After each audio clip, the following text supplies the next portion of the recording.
Les bonnes nouvelles peuvent être des mauvaises. Voilà pour l'intro. Citoyens du monde, les bonnes nouvelles arrivent enfin. Les États-Unis ont créé de l'emploi. Comment ça, on s'en fout? Bon, la mise à jour de l'Ethereum arrive bientôt. Ça commence à être relou là. Je sais, on va accélérer la production de pétrole. Le bear market est terminé? Non? Non, toujours pas. Le prix du PQ diminue.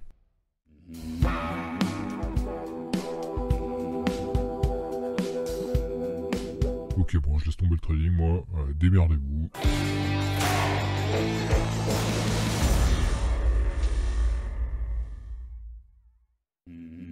Tu connais le contexte d'inflation actuel et pour y lutter, le resserrement monétaire des banques centrales, la Réserve fédérale américaine, la Banque centrale d'Angleterre, entre autres pour commencer, et la BCE devra suivre le mouvement, a priori au mois de juillet avec une première hausse des taux, puis au mois de septembre avec une seconde. À cause de cette fermeture de robinet, de liquidités à foison, d'argent plus cher, l'économie va en pâtir. Jusque-là, ça va, rien de nouveau, le marché l'a pricé. Il l'a intégré dans sa tête et dans les cours avec la chute des marchés qu'on a connue depuis le début de l'année. La question maintenant, c'est est-ce qu'avec ce resserrement monétaire, l'inflation va effectivement baisser? Est-ce que les chiffres macroéconomiques ne seront pas quand même trop bons pour éviter que les banques centrales soient trop agressives sur cette remontée des taux? Parce que oui, elles devront ajuster le curseur pour faire baisser l'inflation et en même temps de ne pas resserrer trop vite la politique monétaire pour éviter que l'économie ne dérouille trop. Et c'est pour ça que finalement les bonnes nouvelles peuvent en être des mauvaises. Et tout ceci, nous l'avons largement évoqué tout au long de la semaine sur IVT, mais également au travers des Morning Mood. Et on l'a fait avant, parce que sinon c'est un peu trop facile de le faire après. Alors cette semaine, nous avons eu pour commencer l'ISM manufacturier aux États-Unis, sondage réalisé auprès des directeurs d'achat, meilleur que prévu. L'ADP, enquête réalisée auprès des entreprises sur l'emploi, moins bon que prévu avec 128 000 créations de postes. Ça c'était au mois de mai, c'est 2 fois pire qu'au mois d'avril, ou 2 fois moins. Enfin, bon voilà, on a compris le principe. Chiffres du mois d'avril qui eux-mêmes ont été révisés dans le même temps à la baisse. On est passé de 247 000, finalement on a révisé les chiffres, on s'est dit non, finalement il n'y en avait que 202. Les grandes entreprises embauchent, mais les petites détruisent des emplois. Et donc voici le double effet qui se coule de ce chiffre ADP sur l'indice SP500. Oui, parce que c'est un chiffre très observé par la communauté financière. Le marché baisse dans un premier temps parce qu'il est mauvais, c'est le premier effet qui se coule. Et finalement, à l'ouverture de Wall Street, parce qu'à ce moment-là, Wall Street n'était pas ouvert, ça ouvre à 15h30, boum, moins bon, donc moins de resserrement monétaire, donc c'est bon pour les marchés. Et ensuite, nous avons eu donc le NFP vendredi, même principe, 14h30, finalement plus d'emplois créés que prévu. Preuve d'ailleurs que le NFP et l'ADP ne sont absolument pas calculés de la même manière. Il y en a un qui peut être inférieur aux attentes, l'autre supérieur aux attentes. Eh bien, la bonne nouvelle du NFP a été considérée comme une mauvaise nouvelle par les marchés. Bonne news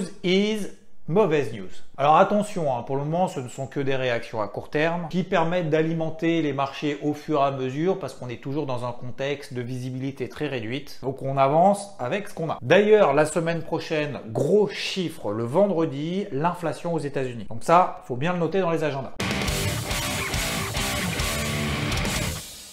On a eu chaud. Bear market, certes, marché survendu aussi. Et depuis que l'indice SP500 a perdu 20% et qu'il est rentré officiellement en bear market, eh ben on a eu un énorme rebond. Pourquoi? Premièrement, inflation, resserrement monétaire, tout ça, c'est pricé, c'est intégré dans les cours. Maintenant, on va simplement ajuster le cap progressivement. On vient juste de le voir. Deuxième chose, accalmie sur 2 indicateurs que je surveille particulièrement. Déjà, le taux à 10 ans aux États-Unis. Il n'y a pas de retournement à court terme, mais il n'y a plus d'accélération. On stagne autour des 3% depuis maintenant 2-3 semaines. Même chose sur le dollar américain qui a entamé un énorme rebond depuis le début de l'année 2021. Son ascension a été mise à l'arrêt. Donc ça favorise plutôt les boîtes américaines en quête de compétitivité à l'exportation vis-à-vis de ses prix. Donc ça attire les investisseurs plutôt sur les actions américaines. Et le pétrole, lui, qui s'enflamme pas pour autant, même s'il reste autour des 115 $. Et troisième chose donc, le fait que le marché ait beaucoup baissé, que l'élastique était tendu, descendu, il s'est détendu. C'est ce qu'on appelle un état de survente. L'écart sur l'indice SP500 des cours par rapport à ses moyennes mobiles à 20 jours ou à 50 jours était à des niveaux quasi extrêmes. Et les excès engendrent des excès. Mais globalement, si on regarde un petit peu plus largement, 75% des actions qui composent l'indice Nasdaq restent en dessous encore de leur moyenne mobile à 200 jours, traduisant qu'il y a des rebonds, certes, parfois violents, mais qu'il nous faut encore des confirmations pour passer au-dessus de niveaux de résistance et passer d'une psychologie vendeuse, voire une psychologie plutôt neutre et incertaine, à une psychologie vraiment acheteuse dans la durée. Bref, pour retourner une tendance baissière à court terme. On a eu quand même une belle semaine sur les majeurs, les grosses que tu connais, Alphabet, Amazon, Tesla ou encore Nvidia. C'est moins le cas pour Apple et Microsoft. On va le voir juste après pourquoi. La minute pédagogie avec Xavier Fenot. Je sais, la transition est rude. Va falloir s'y habituer dans ce débrief hebdo. Il faut bien distinguer les unités de temps. Lorsqu'on cherche à travailler une tendance haussière à long terme, par exemple, on est plus susceptible d'acheter des supports, des replis pour travailler dans le sens de la tendance que l'inverse. Prenons le cas ici d'Amazon. Sur une unité de temps weekly qui a retracé quasiment 50% depuis ses plus hauts, on peut se dire la tendance long terme est toujours haussière, on essaye d'exploiter les replis. On peut accepter le risque même si on est entré officiellement en bear market. Mais en daily, quand le rebond de 20-25% a eu lieu depuis les plus bas, comment reste la tendance daily si on regarde ce graphique? Tant qu'on reste sous la moyenne mobile 50 jours qui est en rouge, elle est baissière. Donc aussi bien attention à ne pas paniquer dans les moments clés. Quand il y a des news négatives de partout sur les réseaux, ça va à zéro, machin, etc. Et attention également à l'inverse, quand ça s'envole et que, même si ça arrive, ça c'est pas bien grave, qu'on a loupé le coche, ça prend 25%, de prendre le temps de prendre du recul ou juste de prendre du recul et dire ok, la tendance elle est comment? Quel est mon plan? Pourquoi? Est-ce que je dois intervenir aujourd'hui? Dans quel sens? Et à quel moment je suis susceptible d'intervenir pour pouvoir respecter mon plan d'intervention sur l'unité de temps que j'ai définie? Parce que ce qui risque de se passer, c'est de vendre un support long terme dans une tendance qui est haussière et d'acheter une résistance daily alors que nous sommes encore dans une tendance baissière. Et ce, à court terme. J'en profite pour rebondir, comme le marché, sur le carnet de bord de la semaine. Donc publié tous les lundis sur IVT, tu sais si tu en fais partie. Je mets en avant des zones de résistance intermédiaires qui peuvent permettre la prise d'initiative de positions vendeuses si on est dans une logique active, intra-swing. Parce que justement, oui, sur certains indices, on est dans des tendances neutres, sur d'autres, plutôt dans des tendances baissières. Et après avoir travaillé à l'achat sur ces grosses zones de long terme, on peut se permettre après des rebonds d'ampleur lorsqu'on arrive justement sur ces résistances. Parce que pour le moment, le marché n'est pas capable de nous montrer qu'il y a vraiment des signes de reprise forte et durable, avec d'autant plus le contexte qu'on connaît, de chercher des shorts si l'on est actif. Fin de la phrase. Je sais, elle était un peu longue. Exemple ici sur le CAC 40, donc j'identifie une zone de résistance assez simple, assez basique sur les 6600 points. Et voici ce qu'il a fait cette semaine. Sur le DAX, même principe, 14 580 points en début de semaine dans le carnet de bord. Et ici en fin de semaine. Dow Jones, le plan sur les 33 500. Et la réaction qui s'en est suivie. Et sur le Nasdaq, bon là, je te l'accorde, c'est assez fou, hein, ça arrive pas tout le temps. On est à 12 680. Le plan de vente début de semaine, 12 940. C'est sur cette zone de résistance daily, hein, j'invente rien. Et voilà la finalité.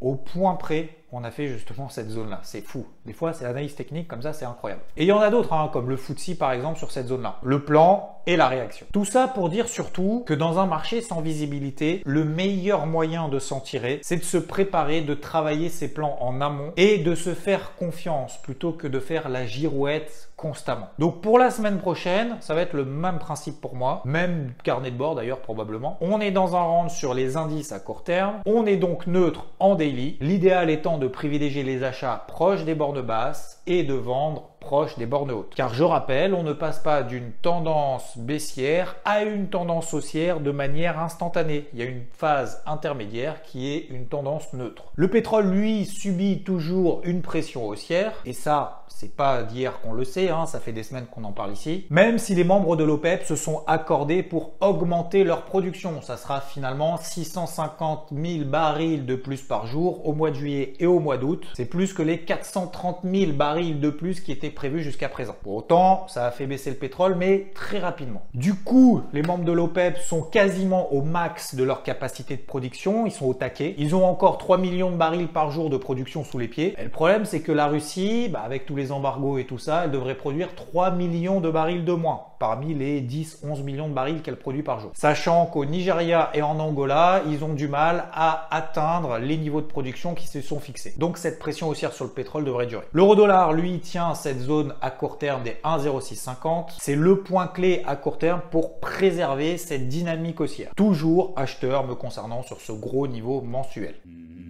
Microsoft, cette semaine, faisait partie des mauvais élèves. Avec une baisse de ses perspectives pour les prochains trimestres, la hausse du dollar américain lui est défavorable. Alors, il n'y a pas péril dans la demeure non plus. Le marché était plutôt de bonne humeur cette semaine. Donc, ça va, ça passe. Elon Musk, lui, il le sent moyen là, la suite. Il anticipe déjà la suppression de 10% des emplois dans Tesla, sachant qu'il embauche 100 000 personnes. C'était à la fin 2021. Ouais, il a une sorte de mauvais pressentiment sur l'économie. Il dit même d'ailleurs que si on devait entrer en récession, ça serait quand même une bonne chose parce que là, il y a trop d'argent qui a circulé. En plus, accessoirement, lui, il n'en a pas trop besoin du coup. Il faudrait certaines faillites. Fin de la citation. Sur ce, bonne chance à tous.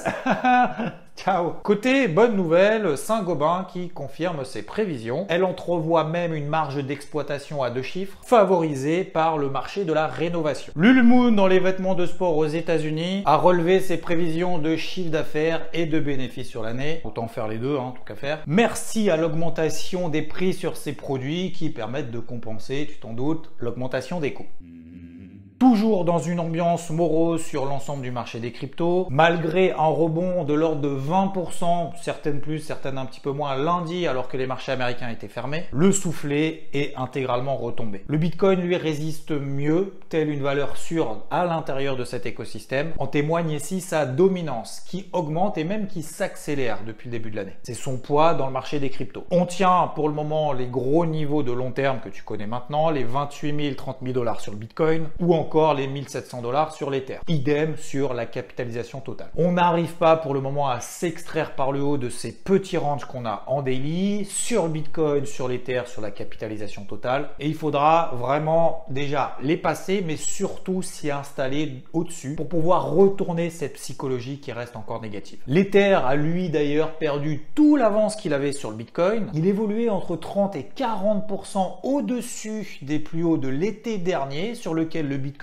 y est déjà depuis maintenant quelques temps, probablement lié au retard et aux annonces que sa blockchain Ether ne va pas être mise à jour avant le mois d'août finalement. Disons que les notions d'incertitude dans un contexte de marché qui est déjà pas au top, ça aide pas. Solana, elle, est en difficulté, c'est pas la première fois, un bug dans un bloc qui a bloqué du coup la formation d'autres blocs. Ça a mis le bordel pendant 4 heures et tout était bloqué. C'est la 8e fois que ça lui arrive. Elle reste pour autant toujours dans le top 10 des plus grosses cryptos au monde. Donc pour passer cette période, c'est un peu toujours la même histoire, soit on laisse passer l'orage ou alors on essaye de travailler des automatismes sur des unités de temps plus courtes. C'est pas facile. Ça permet d'essayer d'exploiter au moins en partie de rebonds comme on a eu par exemple lundi. On place des alertes sur des unités de temps courtes au-dessus de la tête au cas où. On peut se placer sur des départs de flux qui peuvent être derrière se transformer dans des 100-150% de performance comme par exemple sur Waves. Ça peut donner des belles trouvailles. On dira, c'est toujours facile après coup, certes. Faut être au bon endroit, au bon moment. Ne pas non plus prendre 15 000 cryptos parce que si jamais on a des alertes qui sortent de partout, qu'on paye tout et que tout retombe, on se fait démonter. Donc, encore une fois, non,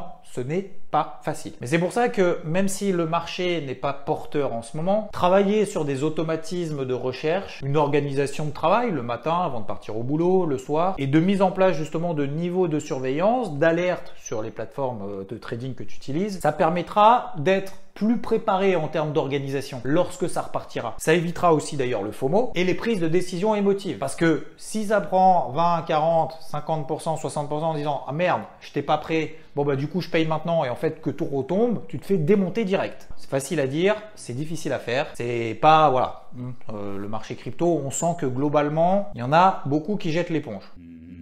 Beau rebond sur les marchés traditionnels qui doivent maintenant être confirmés par le franchissement de toutes ces zones de résistance daily qu'on vient de voir. Vous l'avez dans le carnet de bord. Qui sont donc pour le moment des zones de vente offensives. J'utilise toujours le taux à 10 ans aux États-Unis et le dollar index comme indicateur d'ambiance générale. S'ils continuent à se replier, à se calmer dans leur hausse, c'est plutôt bon pour les actifs risqués, donc sur les indices. Mais là, ils sont simplement en train de se calmer. Pour le moment, il n'y a pas de signal de retournement en daily. D'où les ranges qu'on a également en daily sur les indices qui n'arrivent pas à passer leur zone de résistance. Vendredi, inflation aux États-Unis, je rappelle, très important. Faudra être là et préparé. Attention aux bonnes nouvelles qui peuvent être interprétées comme des mauvaises. Toujours compliqué sur les cryptos. Ça n'empêchera pas pour autant des rebonds ponctuels et d'ampleur. Soit on se prépare aujourd'hui pour la suite, soit on reste passif, à chacun selon son profil. Bonne finale de Roland-Garros à tous, ou tout simplement bon dimanche, si le tennis ne t'intéresse pas. Merci en tout cas de votre fidélité, même dans les moments troubles. Un grand merci pour vos likes, vos commentaires, vos partages. Ciao!